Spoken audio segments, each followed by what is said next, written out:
नमस्कार दोस्तों, आज 26 मई 2021 के सुबह के इस वीडियो में विभिन्न समाचार पत्रों में छात्रों के जीवन से संबंधित छाई हुई सभी महत्वपूर्ण खबरों को इस वीडियो में हम लेकर आए हैं, जो विभिन्न परीक्षाओं से संबंधित हैं और आपको जानना भी आवश्यक है। तो अगर अभी तक आपने वीडियो को लाइक और शेयर नहीं किया है तो तुरंत कर दीजिए और चैनल को सब्सक्राइब करना बिल्कुल मत भूलिएगा ऐसी ही अपडेट्स के लिए।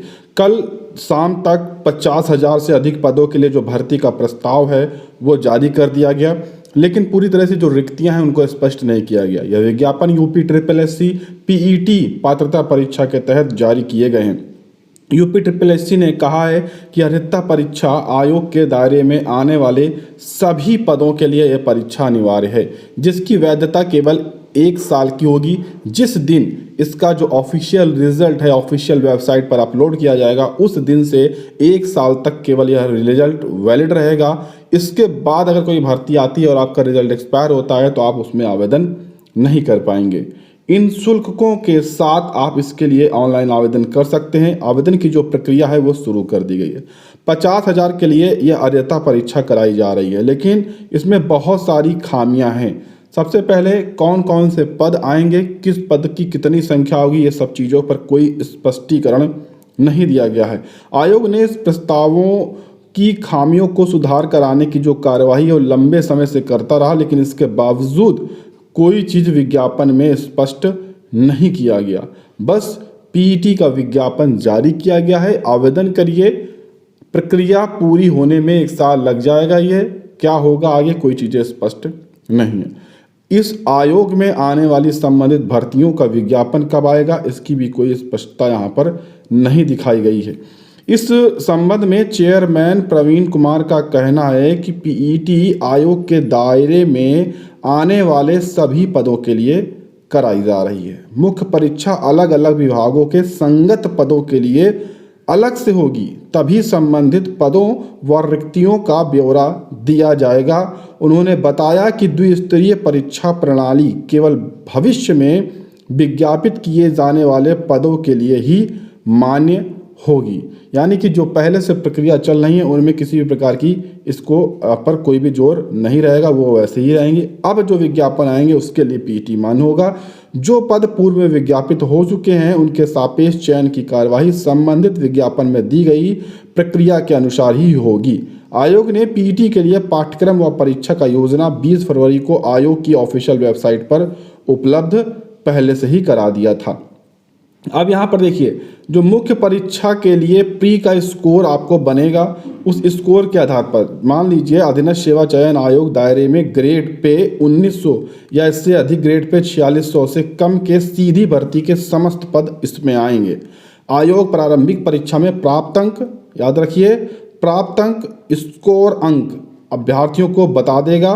मुख्य परीक्षा आयोजन के लिए इसी स्कोर अंक और प्राप्त क्रम के आधार पर जो मेरिट है वो बनाई जाएगी, और आयोग को यदि हाई स्कूल अथवा इसके समकक्ष से कम अनिवार्य अर्हता वाले पदों पर भर्ती का प्रस्ताव मिलेगा तो वह इसके लिए अलग से परीक्षा, कौशल परीक्षा या शारीरिक परीक्षा आयोजित कराएगा। यानी कि हाई स्कूल से कम परीक्षा वाले अगर पद निकालते हैं तब ऐसा किया जाएगा।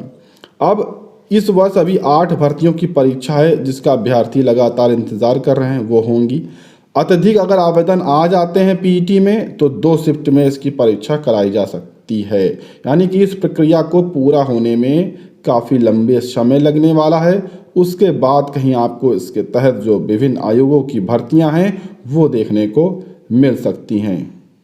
दरोगा भर्ती की आवेदन तिथि बढ़ने से बैक पेपर वालों को राहत मिल गई है। जी हाँ, क्योंकि जितनी तारीख तक आवेदन की तिथियां बढ़ाई गई यानी 15 जून तक बढ़ाई गई हैं, तो अगर 15 जून के अंदर बैक पेपर वाले अभ्यर्थियों का रिजल्ट जारी हो जाता है तो वह सभी अभ्यर्थी इस भर्ती के लिए योग्य होंगे और इसमें ऑनलाइन आवेदन कर पाएंगे। प्रवक्ता हिंदी के लिए संस्था आवंटन जारी। उत्तर प्रदेश माध्यमिक शिक्षा सेवा चयन बोर्ड ने सहायता प्राप्त माध्यमिक विद्यालयों में प्रवक्ता भर्ती 2016 के हिंदी के लिए संस्था आवंटन सोमवार को जारी कर दिया है। चयन बोर्ड की ओर से प्रवक्ता हिंदी के लिए 25 मार्च को पैनल जारी किया गया था। इससे पहले प्रशिक्षित स्नातक TGT का पैनल 19 फरवरी को और संस्था आवंटन 25 मार्च को जारी किया जा चुका है। चयन बोर्ड ने टीजीटी के 15 एवं प्रवक्ता के 23 विषयों की प्रतिष्ठा सूची जारी करने के लिए आयोग को यहाँ पर पत्र प्रेषित किया है और कहा है कि इस प्रतिष्ठा सूची को जल्द से जल्द जारी किया जाए। और यहाँ पर बताया गया है कि इनको जो पदभार है उनका ग्रहण करवाया जाए। 2 अतिरिक्त अवसर के लिए भी पद लिखा गया है कि इतनी देरी के कारण मुख्यमंत्री को भी पत्र लिखा गया है। एमएलसी देवेंद्र प्रताप सिंह ने यह पत्र लिखा है और कहा है कि पीसीएस 2018 से परीक्षा का पैटर्न बदल जाने के कारण जो भी प्रतियोगी छात्र इससे प्रभावित हो रहे हैं उनको कम से कम 2 वर्ष का और मौका दिया जाए। वहीं एपीएस भर्ती के लिए भी दिया गया है ज्ञापन। अपर निजी सचिव यहाँ पर यानी एपीएस भर्ती का जो नया विज्ञापन जारी करने की मांग को लेकर अभ्यर्थियों ने फिर से उत्तर प्रदेश लोक सेवा आयोग में ज्ञापन दिया है। कुछ दिनों पहले भी यहाँ पर ज्ञापन दिया था और मांग की थी कि एपीएस 2013 की भर्ती जो नहीं की जा सकी थी उसमें अभ्यर्थी ओवर एज हो गए उनको छूट दी जाए और साथ में नया विज्ञापन 250 पदों का जारी किया जाए। उत्तर प्रदेश के बेसिक विभाग में मृतक आश्रितों के लिए अच्छी खबर है, क्योंकि अगर आप यहाँ पर टीईटी पास हैं तो यहाँ पर आपको प्राइमरी अध्यापक बनाया जा सकता है बिना किसी लिखित परीक्षा के। और साथ में 3 वर्षों से मृतक आश्रितों को जो नियुक्ति नहीं हुई थी वो नियुक्ति कराने का भी आदेश किया गया है। कुछ महत्वपूर्ण यहाँ पर बदलाव किए गए हैं। अभी तक केवल इनको नीचे प्यून के पदों पर रखा जाता था, लेकिन अब ये लिपिक के पद पर भी इनको रखा जाएगा। अभी योग्यता पर यहाँ पर फैसला नहीं हुआ है कि किस योग्यता के आधार पर किस पद को दिया जाएगा। फिलहाल इसके लिए जो संबंधित पूरा आदेश आने पर ही सभी चीज़ें सहमति बनेंगी। इतनी सूत्रों के मुताबिक जानकारी प्राप्त हुई है कि बन गई है कि जो बीएड हैं, डीएलएड हैं, बीटीसी पास हैं और टीईटी उत्तीर्ण हैं उन्हें सुपर टीईटी नहीं देना पड़ेगा, यानी लिखित परीक्षा नहीं देनी पड़ेगी और उन्हें सहायक अध्यापक बनने की छूट यहाँ पर दी जाएगी। समाज कल्याण विभाग से छात्रवृत्ति का इंतजार कर रहे अभ्यर्थियों के लिए अच्छी खबर है, क्योंकि डाटा मिसमैच के कारण 65,000 छात्रों को यहाँ पर अभी तक उनका जो योगदान था वो नहीं मिला समाज कल्याण से। तो उनके लिए राहत भरी खबर है, क्योंकि उन्होंने जो डाटा फीड किया था वो गलतियां जो हुई थी वो समाज कल्याण विभाग से हुई थी। उसके लिए यहाँ पर उन्होंने सुधार करना शुरू कर दिया है और जल्द ही सही सुधार करके इन सभी छात्रों के जो भी इनके वजीफे हैं वो उनके खातों में भेज दिए जाएंगे। यूपीपीएससी आरएफओ के कई पदों पर चयनितों की जो नियुक्ति है वो फंसी हुई है। फाइलें लंबित होने पर अपने ही साथियों से जूनियर हो जाएंगे तमाम अभ्यर्थी। चयनित अभ्यर्थियों ने आयोग अध्यक्ष और मुख्यमंत्री को पत्र लिखकर मांगी है नियुक्ति और यहाँ पर कहा है कि जल्द से जल्द प्रक्रिया को शुरू कराया जाए। सहायक वन संरक्षक यानी एसीएफ क्षेत्रीय वन अधिकारी आरएफओ 2017 बैच के 33 चयनित अभ्यर्थियों की नियुक्ति अभी तक फंसी हुई है, जबकि उनके बाद 2018-2019 बैच के चयनित अभ्यर्थियों की नियुक्ति प्रक्रिया काफ़ी आगे बढ़ चुकी है।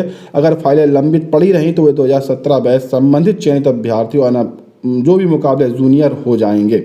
इसलिए अभ्यर्थियों ने शासन को पत्र लिखा और मुख्यमंत्री को भी पत्र लिखा कि इनकी प्रक्रिया को भी जल्द से जल्द आगे बढ़ाया जाए और इन्हें भी जल्द से जल्द नियुक्ति में शामिल करके इनको नियुक्ति दी जाए। फिलहाल मांगे लगातार की जाती हैं, लेकिन सुनवाइयां बहुत ही कम होती हैं। उम्मीद है कि इन अभ्यर्थियों की जल्दी मांगे पूरी हो जाएंगी। आज सुबह 11 बजे सभी तरह के अभ्यर्थी जो भी नई भर्ती चाहते हैं या पुरानी भर्ती पूरी कराना चाहते हैं युवा मंच का साथ जरूर दें, क्योंकि आज सुबह से 11 बजे से #योगी-रोजगार-2 करके ट्विटर पर महाअभियान चलने वाला। इस अभियान में हर बेरोजगार छात्र जरूर शामिल हो। 12,460 शिक्षक भर्ती प्रक्रिया को आगे बढ़ाने के लिए उमेश चंद टीम मेंबर्स की तरफ से एक बड़ी अपडेट यहां पर की गई है।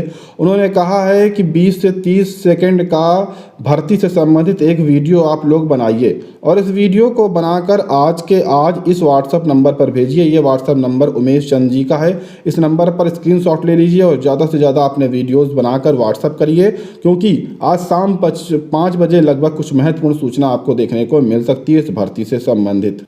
टीजीटी पीजीटी यानी उत्तर प्रदेश माध्यमिक शिक्षा सेवा चयन बोर्ड प्रयागराज के द्वारा 25 मई को यहाँ पर ऑफिशियल नोटिस जारी किया गया।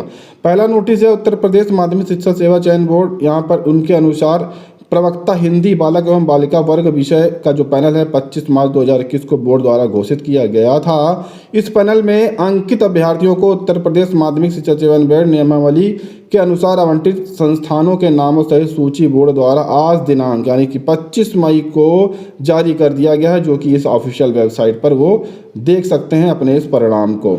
चयन बोर्ड ने जो दूसरा महत्वपूर्ण नोटिस जारी किया वो यहाँ पर देखिए जारी किया। समस्त जो भी जिला विद्यालय निरीक्षक हैं उनको आप यहाँ पर देख सकते हैं उनके नाम, और इसका जो विषय रहा है वो है यहाँ पर टीजीटी और विज्ञापन संख्या पीजीटी विषय में रिक्तियों से अधिक के पैनल में अंकित अभ्यर्थियों का नाम संस्था को भेजने के विषय पर यहाँ पर मांगे गए हैं निर्देश। और इस निर्देश के तहत ये जो भी यहाँ पर है, जब जो भी नियुक्ति पत्र के अनुमत समय के भीतर या ऐसे बढ़ाए गए समय के भीतर जैसा प्रबंधन इस नियमित अनुमति दे कार्यभार ग्रहण करने में असफल रहे हैं, ऐसे सभी छात्रों की यहाँ पर डिटेल नाम सहित मांगी गई है, जिसके लिए आदेश 25 मई 2021 को जारी किया गया है। कुल मिलाकर अब आयोग रिक्तियों को जो है फिर से इकट्ठा करना शुरू कर रहा है कि अभी और कहां पर रिक्तियां यहाँ पर खाली हो रही हैं, उनकी भी यहाँ पर चीज़ें इकट्ठा की जा रही हैं। सीबीएसई बोर्ड 12वीं की परीक्षा अगस्त में कराने के पक्ष में सारे शिक्षक हैं, और कोरोना संक्रमण को देखते हुए उन्होंने जून में परीक्षा कराने के लिए मना किया है और कहा है कि अगस्त में परीक्षा कराना सही रहे। 1 जून से खुलेंगे इलाहाबाद विश्वविद्यालय समेत सभी कॉलेज। ये फैसला संकाय के डीन एवं विभागाध्यक्ष के जो बैठक है उनकी सहमति बनी है।